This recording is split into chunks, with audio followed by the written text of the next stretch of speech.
You are now listening to Blind Boys Politics. Ready, camera one, box. Take 11, Mike Q. To New York. Tiananmen Square is now underway.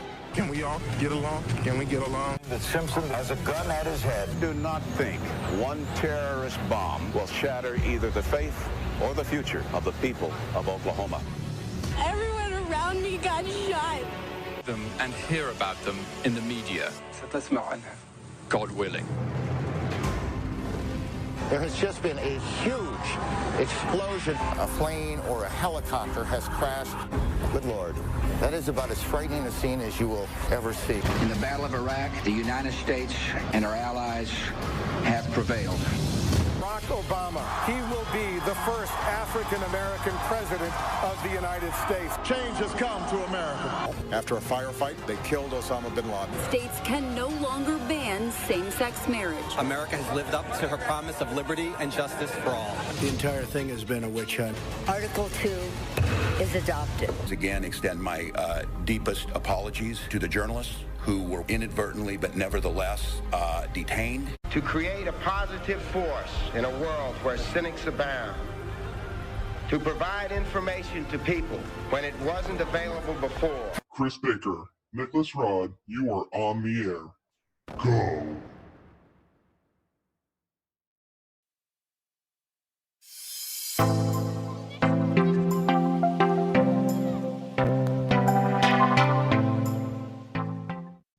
Welcome back to another episode of Blind Boys Politics. I hope everyone is still alive and dandy and not losing their goddamn mind.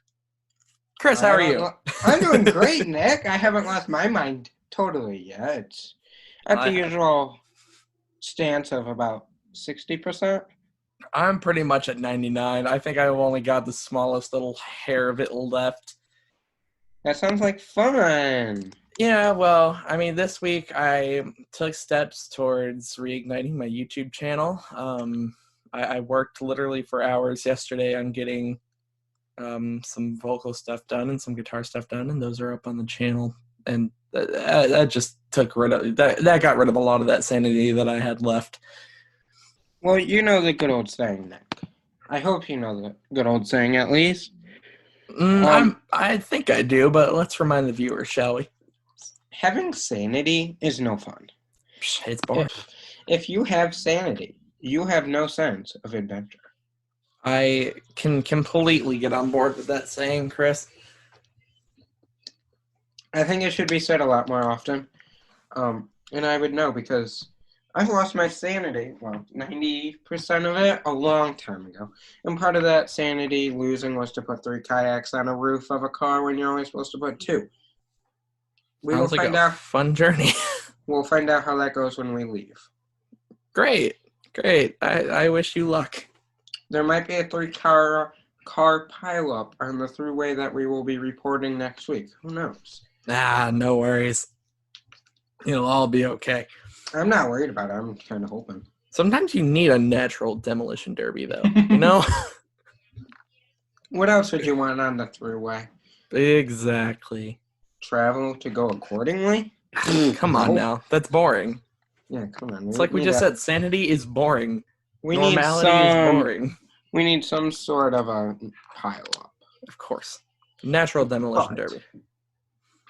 In the meantime, before the derby starts, let's talk about some of the news this week, Nick. And boy, do we have a lot for you guys. But it's going to be a bit different this week.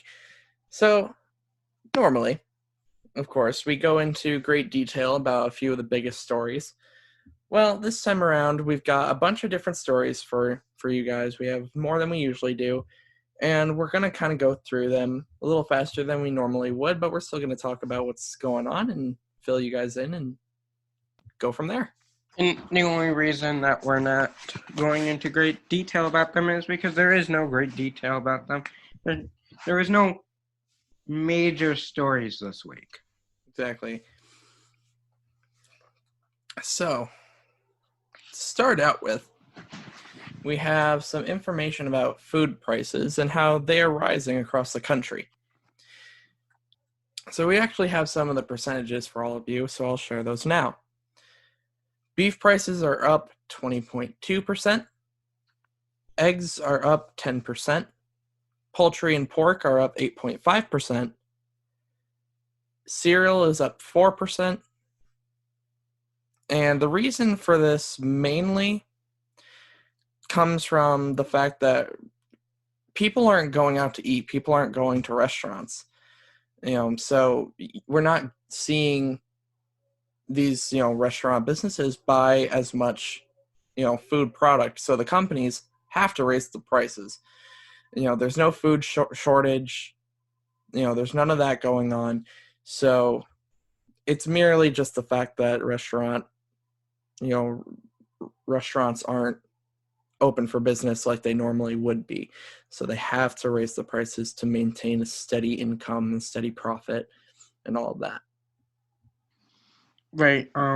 So the moral of this story is, no, you're not losing your mind. Food isn't. You're not just thinking food prices are on the rise. They actually are on the rise, and some of them are up quite a bit. 20.2% for beef. Oh my God. That's expensive, man. Mm-hmm. So you better buy your hamburger when it's on sale, people. Oh yeah, absolutely. And if you're into buying that organic, grass-fed stuff, you better be willing to pay an arm and a leg for it. Let's hope you're a CEO of the world. Okay. Moving on, we have the forgiveness portal is open, and Nick ever so elegantly stated that sounds like a Disney movie. But unfortunately for Nick, it's not a Disney movie that he can watch tonight. I'm sorry, Nick. Dang, I'm absolutely heartbroken. It's okay, buddy. You can watch Dora the Explorer or SpongeBob. Oh my God, I can't wait. Actually, I'd watch SpongeBob. Who doesn't? Legendary show. But before we get sidetracked, the forgiveness portal is for businesses to get their money back or loan forgiveness for Paycheck Protection Program. But just like anything, there is strings attached. You need to 60% of the money that you are given for the loan to be forgiven needs to go to payroll. Now, many tax experts are recommending before you jump on board to get your loan forgiven, wait a little while for the rules and regulations to come out, a little bit more details on what is actually required and what this could actually mean tax-wise and etc. Yeah, and, there's not too much to say about this overall. Of course. I think it gives an incentive that they don't just take that money. Yeah. And no, I definitely agree. The bosses get that money because 60% of that need to go to the employees that, were working. So we don't see a repeat of 2008 where the big bosses take home a check and the little guys get nothing. Yeah, that's very true. I mean, if you look back at the recession from, 2007 to 2010, about that time period, there was a lot of problems with that going on. And, it's a nice little financial movement here at this point to just try and keep things flowing as evenly as possible. We've spoken at length in previous episodes about there being possible financial, economic decline and economic slide, and this is just a nice little movement to try and keep it as stable as they possibly can. Absolutely, I agree. And like I said, I would probably wait a little while to see what the actual rules and regulations are before you get all excited if you're a small business owner. But it's just a recommendation. Everyone should do what they think's right for themselves. Absolutely. No, I agree. But we keep moving right along pretty quickly here into our next story, and that surrounds the USPS. The first point to make here is that the post office is in more than $100 billion in debt and liability. Next point to make here is that the post office isn't run off of taxpayer dollars. It's run off of the price of shipping and stamps. Passed in 2006, it became a law that the post office must have their funding for the employees already set for that year, so that obviously caused millions and millions upon millions of overhead that the post office simply doesn't have, because each year they're losing less and less of postage that's actually sent into the mail, just simple due to the fact of technology. Now, you're not mailing things in as much anymore. Before you had to pay your bills every month by sending them a check in the mail. Now you can do it online and through your bank or calling them.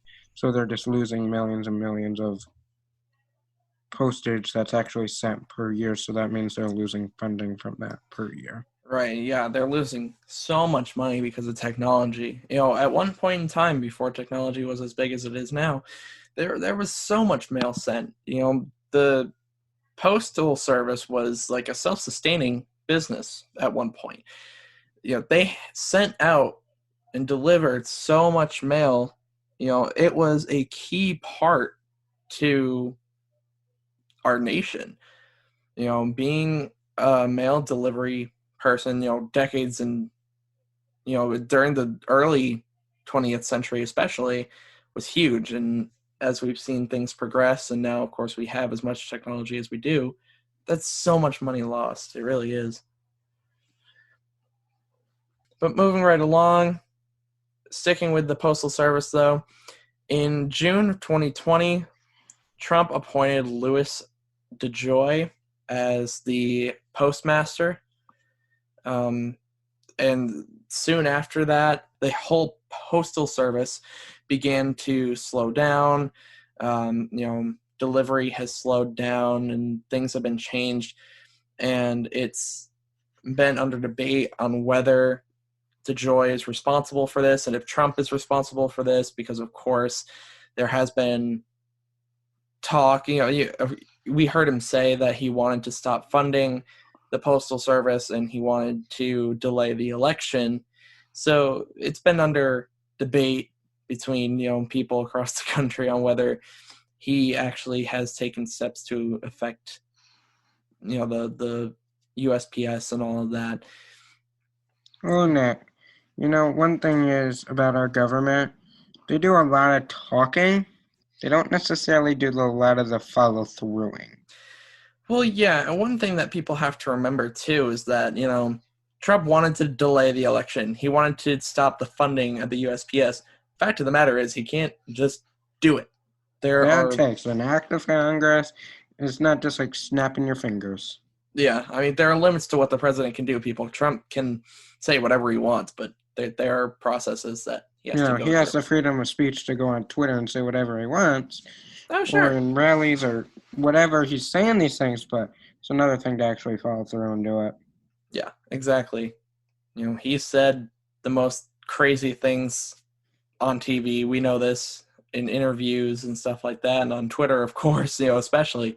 But we have a constitution for a reason. We have, laws put in place for a reason so that the powers of the president are limited. So we can't just do things like that. Right. There's a process. Because if that was able for a president to do that, I'm sure other presidents in the past would be like, well, we're going to delay the election, and I realize it's the end of my term, but I don't want to leave yet. So, yeah, exactly. There's reasons for the rules and the laws, and simple terms is so it doesn't turn into a communist country. Or turn into a situation like what this country started out as, being attached to Britain with a king who could dictate anything and everything that was happening. Yet we left that for a reason, and now we've put things in place so that we don't ever return to that way of life. Exactly, and you know what? The president can talk all he wants, but the follow-through is two different things. Now, speaking of presidents, Nick, there's an election going on this year. Oh, I had no idea. Well, you know what? I figured I would take this opportunity to let you know. Thank you. I haven't heard a single word about it. This is news to me. Well, you're welcome, buddy. And I don't know if you know this, but Trump's the Republican running for office for re-election, and last night, Tuesday, Biden was officially the running Democrat from the National Democratic convention, and it has been said that Delaware is his home state, and that is that. Yeah, and, of course, we already knew that Biden would be the official running Democrat. He was the only one left throughout this election already. All the other ones had already dropped out. But, yeah, with the official announcement yesterday, it was pretty clear that that was going to happen. We were just kind of waiting for it. And, of course, as we've stated before, Kamala Harris is his running mate. And we didn't go too much into detail about that last week, but just a little bit of a heads up. I'll be going into more detail about all of that stuff and, Kamala Harris and the Biden situation, as well as much more here in a couple weeks. So just watch out for that if you are interested there. Now, while Nick will be talking about that in a couple weeks, today, our other story is that the IRS is sending you an interest payment. Oh boy, this is gonna go well. Now, Nick, your interest payment, you're not gonna get one. I'm sorry, buddy. Oh, what a But tragedy. Don't worry, you're only losing $18, and yes, that $18 is taxed on. So, how much money are you really gonna be losing, Nick? Not much. I'm sorry. What's the point of this again? Well, if you filed your taxes before July 15th, I guess you've earned interest, and it's about $18. But that is, of course, taxed on. I think that's the best part. It's taxed on. The fact that they have to tax $18. Why? But if you're really excited for your $18 that's taxed on, you will see a direct deposit in the next week or so. So have fun with $18, guys. You can go get a meal. I don't even know if you'll be able to get a meal. You might be able to get a meal from McDonald's. Off the dollar menu. Have fun with your dollar menu meal, guys. Thank you, IRS, for our McDonald's money. Yes, you might be able to go to the Dollar Tree and buy like 4 or 5 things. Yeah. Well, $5 is $5. $5 is always $5. Exactly. Well, after you get your $18, Nick, you should go out and celebrate, because what is very exciting 100 years ago? Yes. Tuesday. If you guys had listened to the promo that we put out on Wednesday, you will have heard that we kind of hinted at this. But to actually bring it out, it was the 100th anniversary of women being able to vote. It was the 19th Amendment that gave women the right to vote. And it was denied to black women until 1969. So, of course, just like everything else back then, it wasn't exactly equal. But the amendment was passed 100 years ago, which gave women the right to vote. And it's definitely something to celebrate, because it was a huge step towards equality in 100 years. It's been 100 years since that happened. That's insane. A lot of things have happened between 100 years ago and today, but 100 years ago from Tuesday, they won the right to vote, and that's pretty much, as simple as that gets. It was a big milestone in American history, that's for sure.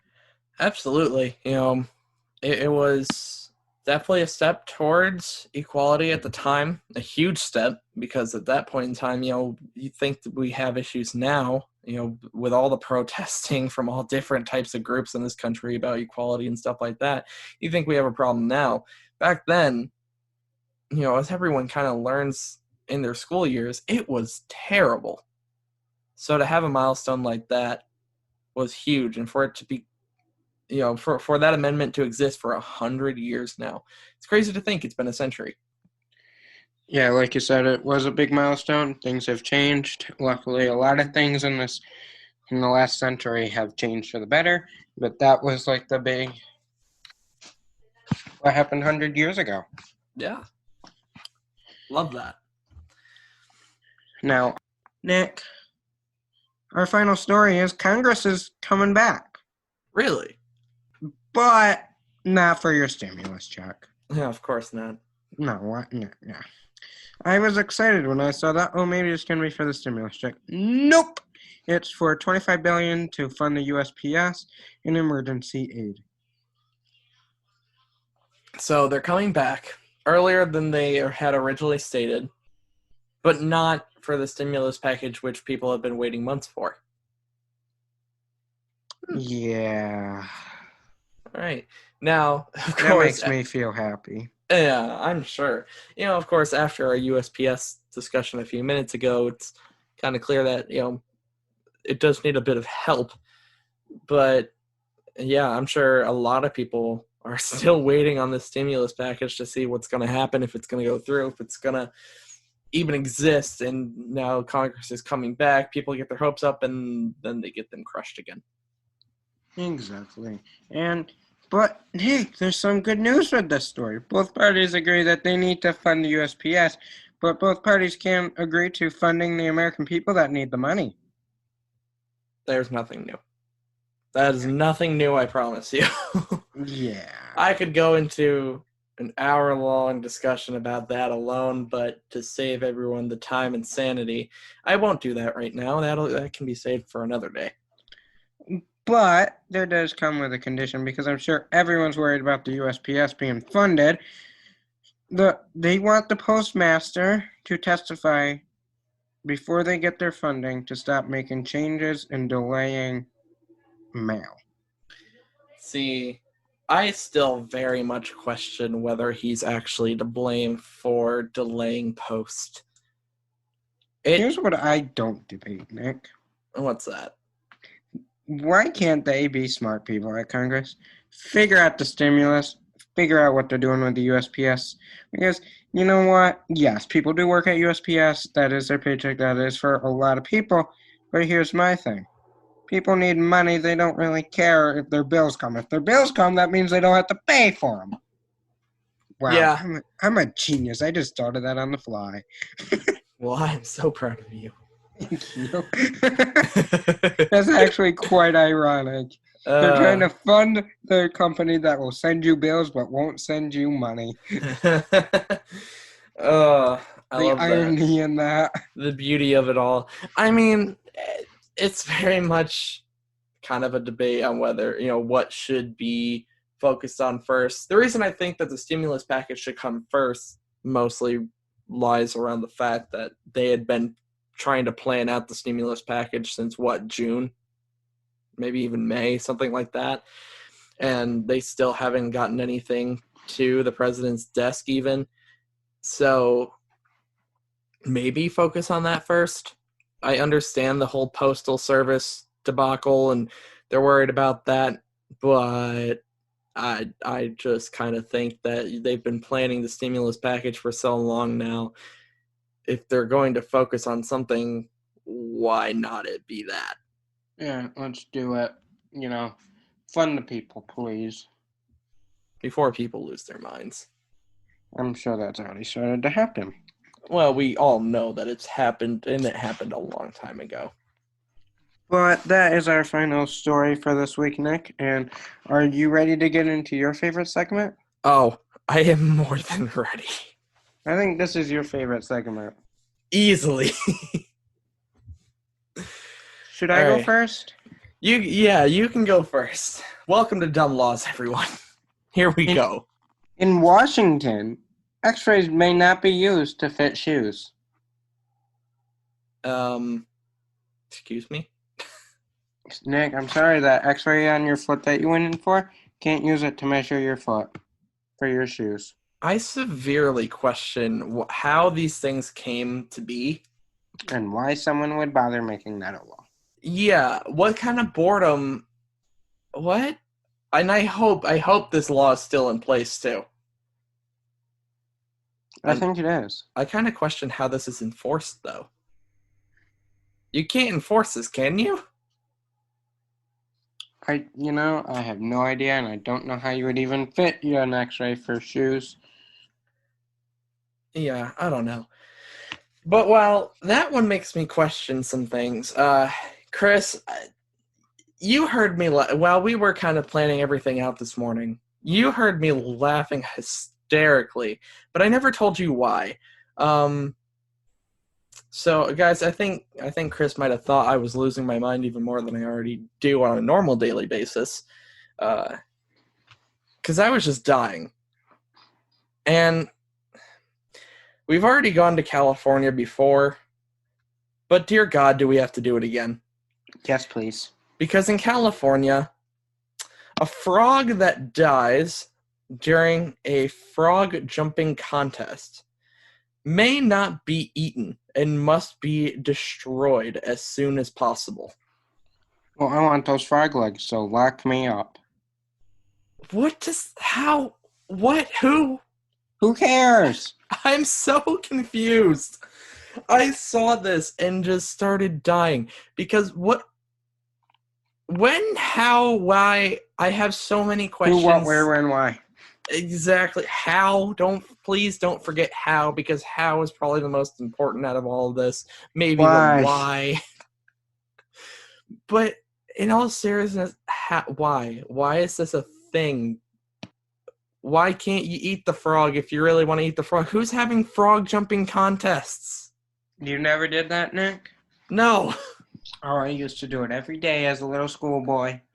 I would come home, grab my frog, put a tape measure up to him and say, "Jump, boy, jump!" And then if he jumped and died, I just ate him. I'm trying to imagine a frog dying and then someone just kind of scooping him up and plopping him in their mouth. Well, Nick, you're all fun and all, but, this law in Utah might be the best law. Oh, no. I'm scared. Ever. But also, I think this law is the most worst law ever. Okay. Because in Utah, alcohol may not be sold during an emergency. And Nick, I don't know about you, but during an emergency, I know that the best way to solve your problems during an emergency is get drunk. Of course. When I'm in the middle of a house fire, or if someone's just collapsed in the grocery store parking lot, you open that old beer. Just crack open a cold one, sit back in a lawn chair. Shotgun it, why don't you? Just drink up. Have a fun time. And Why? Just watch the person die, and hopefully the police don't come and arrest you. Wait, so let me reiterate. No, wait, hold on. So it says that alcohol may not be served during an emergency? No, it may not be purchased. Oh, it may not be purchased. Wait, no. It may not be consumed. It may not. Okay, so yeah, exactly. So I can't sit. No, it is sold. God, dude. Jeez. Whoops. So yeah, in other words, who's selling beer or alcohol in general during an emergency? Well, I don't know about you, Nick, but if I was, not the most richest person ever, and I'm in Hanford parking lot, a grocery store, and I take out a Lincoln, you know what? I might just get out of my car and go right in the store and just buy a beer. I don't know. Buy out the whole liquor section. Yeah, right. You never know when you're gonna need that alcohol. But anyway, for my other one though, I could go for a few, but there's one that I want to touch on this week, and it goes back to Colorado, which I think we went to last week, but I found another one that comes from Colorado, and it just kind of reiterates my point from last time about pot affecting that state way too much. And the reason I say that is because this law states that you have to get a permit to modify the weather. So you're saying I need to get a permit if I want it to be sunny when it's raining? Is that what you're telling me? That's exactly what I'm telling you, Chris. Well, you know what? That's a problem because I don't get permits. I do what I want to change the weather. This has to be the weed, right? I mean, please tell me that someone didn't sit down and write this law out and send it to Colorado's Congress. And they didn't sit down to do this sober. They couldn't have written this up and sent it in sober and thought it was actually a good idea. And then the people in Congress, in Colorado's Congress, they couldn't have passed this sober either. Please tell me there is weed involved here somewhere. Nick, I think you're just jealous you didn't think of this law first. No, I'm just worried for human safety and sanity. No, I'm certain that it's that because I know you would love it to be sunny when it's raining. So you're just sad that you didn't think of this first. Other question is, how do you modify the weather? I know there's plenty of conspiracy theories about the government modifying the weather, but I don't know, man. I don't know anymore. I've given up. My brain can't handle anymore. Guys, you just saw it here. I just lost the last little 1% of my sanity I had left. Congratulations. Cha-ching.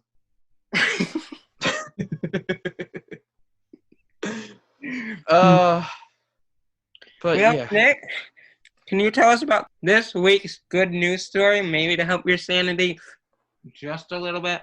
I hope so. Let's give it a try. So for this week's good news story, we don't have a lot of explanation. We don't have a lot of details to give like we normally do, but we will say that after 136 days in the hospital, Special Olympian Colby Douglas has finally made it home. I know that's not much, but it's still amazing news. It's still amazing news. It really is. I couldn't imagine 136 days in the hospital. Without seeing your family. That's what? Almost 5 months? Mm-hmm. I couldn't imagine spending even half a month in the hospital, let alone 5. Like, you have to have some fight in you to make it that long, and to finally be home, he has to be so happy. Absolutely. And you know what the moral of the story is? Even though it may have not started out to be the greatest story of 136 days in the hospital due to COVID-19, the story does end well. He made it home. He survived, and his hometown had a humongous parade just celebrating that he made it home after 136 days and he's healthy. And that's this week's good news story, Nick. Yeah. Gotta love it. Gotta love these recovery stories from. Yeah, they don't always start out in the greatest news, but they do turn out to be something that's, I don't know how to explain it. Well, because let's face it, this coronavirus is dangerous. It has killed a lot of people, so it can be very scary when you actually have to end up going to the hospital for it. A lot of people don't make it out of that alive, but especially if they have to go on ventilators. But survived 136 days, finally made it home. Congratulations to Colby Douglas.